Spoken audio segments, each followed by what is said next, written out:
So, hello everyone, good morning. Hope the revisions are going on in full swing. Let's quickly take a look at one question from Ind AS 34 and also what exactly is expected from you. Also, this question was asked in May 2024, so all the way more important because it's been exactly 2 years. So, the question is PQR Limited is preparing its interim financial statements for Q3 of the year.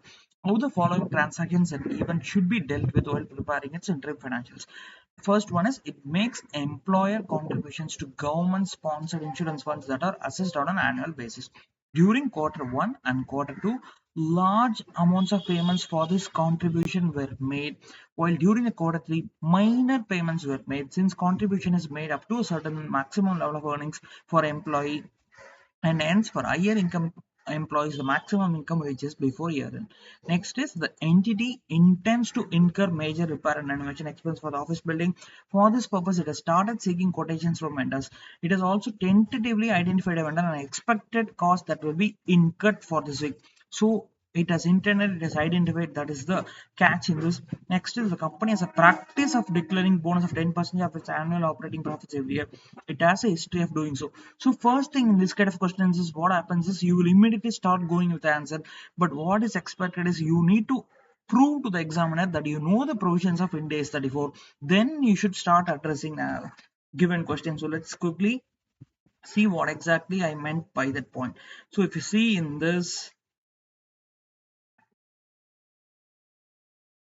first one is as per relevant para of Ind AS 34, IFR, that is interim financial reporting, states that entity shall apply the same accounting. I repeat, entity shall apply the same accounting recognition and measurement principles in its interim financial statements as are applied in its annual financial statements also. There is no separate for interim. So whatever is really applicable for AFS, the same recognition measurement principles will be applied for the interim financial statements as well. So next is as per para 32 and 33 of Ind AS 34, interim financial reporting states that for assets, the same test of future economic benefits apply at interim dates and at the end of entity's financial year. So these are the key terms you are expected to, especially if it comes for 6 marks, you must write these things. And also cost as well as liabilities must represent an existing obligation at the date, so just as it must at the end of annual reporting period as well. So in this case, applying the conceptual framework does not allow the recognition of items in the balance sheet which do not meet.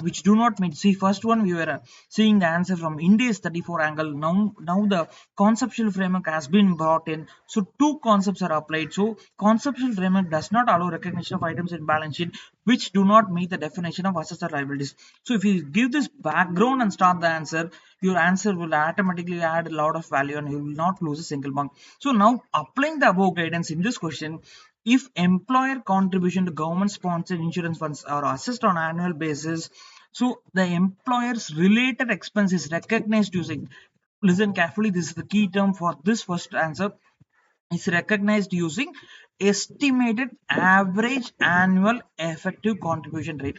I repeat, using an effective average annual effective contribution rate. So accordingly, in this case, it should work out an average effective contribution rate and account for the same accordingly in its interim financials. So next is the cost of planned overall expenditure that is expected to occur in the later part is not anticipated for interim reporting purposes unless an event has caused the entity to have legal or constructive obligation. So first one, the catch term were average annual effective contribution rate. Now it is have a legal or constructive obligation. So these are the first 2 points.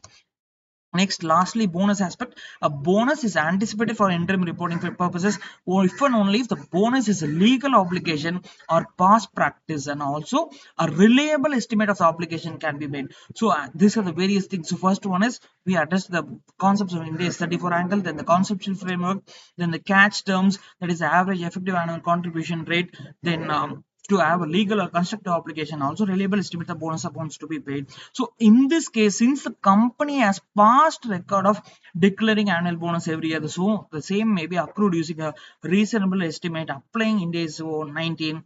So while preparing the entry results, that is it. This is the question. If you answer like this, there is no way you will lose a single mark. Make full use of it. Keep going. All the best wishes.